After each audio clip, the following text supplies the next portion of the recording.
Hello everyone, this is Dr. Neelam Avtar Singh, homeopathy consultant. आजकल हम 100 days 100 cases कर रहे हैं, उसके तहत ये 49th डे है आज का। तो आज हम एक टॉन्सिलाइटिस के केस की बात करेंगे।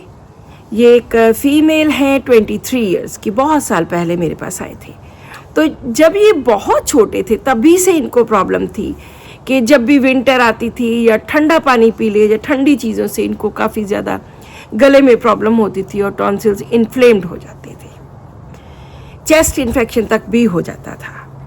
और हमारे पटियाला में डॉक्टर DS विर्क थे, वहाँ से ये दवाई लेते रहे और बहुत ठीक थे।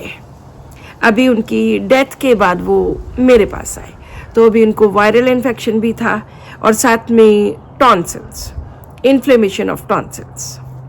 जब पूछा गया कि किस तरह का स्वभाव है, किस तरह से आप बीमारी को लेते हो, तो उन्होंने बताया कि तो उनके मदर भी उनके साथ आए थे। उन्होंने कहा जी बहुत स्टूडियस है, बहुत पढ़ने में, पहले 5-4 बच्चों में ही होती है, टॉपर ही है एक तरह की। और इसने घर में एक लाइब्रेरी बनाई हुई है, इसको पढ़ने का इतना शौक है और कभी हमने नहीं पढ़ाया, खुद ही रिस्पॉन्सिबिलिटी से पढ़ना और कहना भी पूरा मानना, ऐसा नहीं है, माइल्ड है, कहना मानना। और जब पढ़ती है फिर तो खूब खलारा डाल देती है, बखेरा कर देती है, लेकिन अदरवाइज अपनी चीज़ों को संभाल के रखना और बहुत ज़्यादा गंद नहीं डालना। मीठा खाने का ज़्यादा शौक है, बहुत डिसिप्लिन्ड है, हाईली डिसिप्लिन्ड।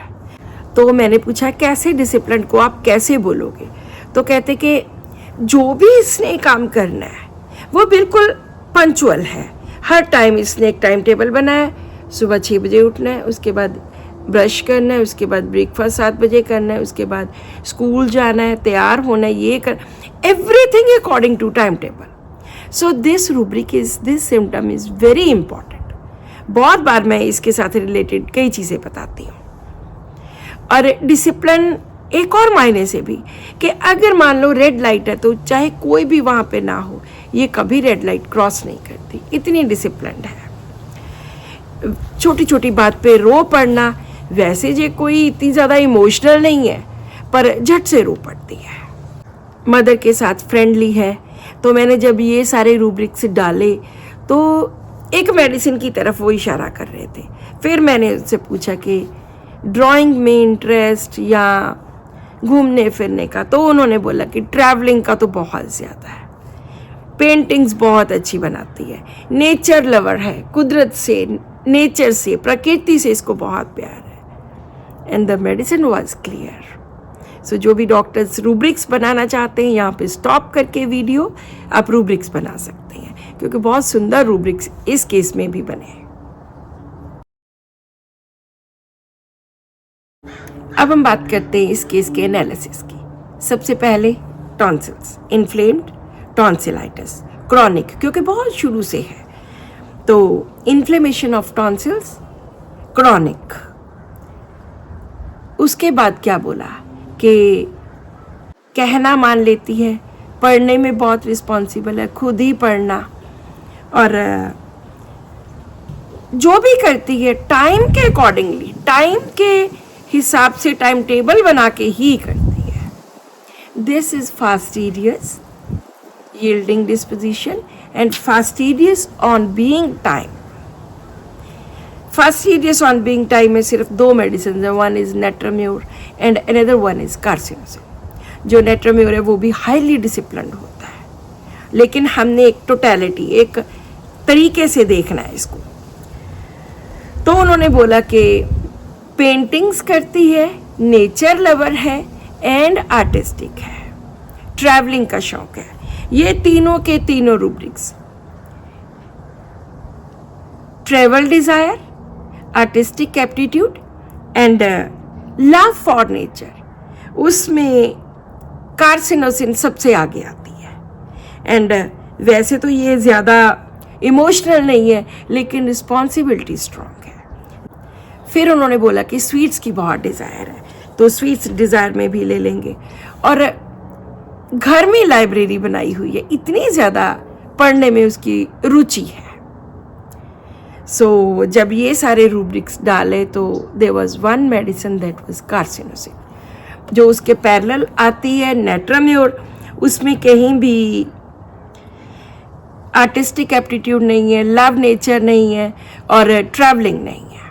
और इसके साथ एक और आती है इग्नेशिया, जो कि आइडियलिज्म में आती है इग्नेशिया, लेकिन उसमें फास्टिडियस ऑन बीइंग टाइम नहीं है, जो कि बहुत ज़्यादा इम्पॉर्टेंट है। हमने हर केस में जो चीज़ बहुत इम्पॉर्टेंट है उसके आगे 3+ डाल लो, उसको राउंड कर लो कि ये चीज़ तो हमने छोड़नी ही नहीं। तो यहाँ पर उन्होंने बोला कि बहुत ज़्यादा वो टाइम टेबल के अकॉर्डिंगली काम करती है। मैंने ऑलरेडी पहले भी ऐसे कितने केसेस डाले हैं जिनमें फास्टिडियस ऑन बीइंग टाइम है। एक सोरियासिस का केस था और वो भी बहुत देर से 2-3 साल से इससे सोरियासिस, उनके हाथों पे बहुत क्रैक्स एंड बहुत बुरा लगता था। जब उनसे पूछा तो वो भी फास्टिडियस ऑन बीइंग टाइम कि मैं टाइम टेबल के मुताबिक ही करता हूँ काम, एंड ही केम अंडर नेट्राम्योर, क्योंकि वो और भी जो सिम्टम्स थे एक्सक्लूसिव टू एंड 1-2 और थे। तो जब ये वाले रूब्रिक्स डाले, the medicine came out is carcinosin.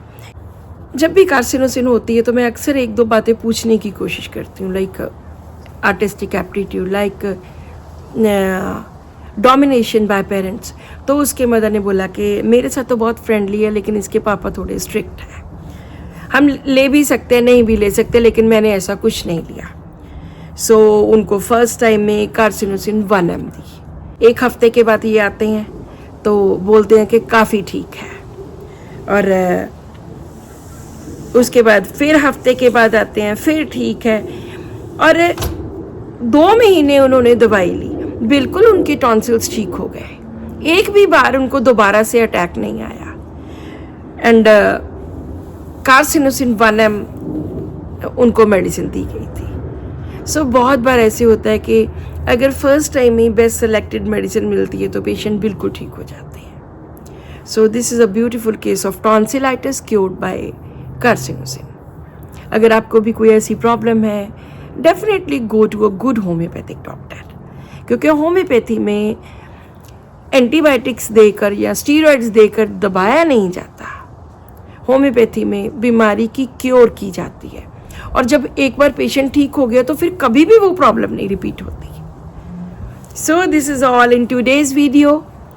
Subscribe to my channel, share this video with your family and friends, and keep watching my videos. Thank you.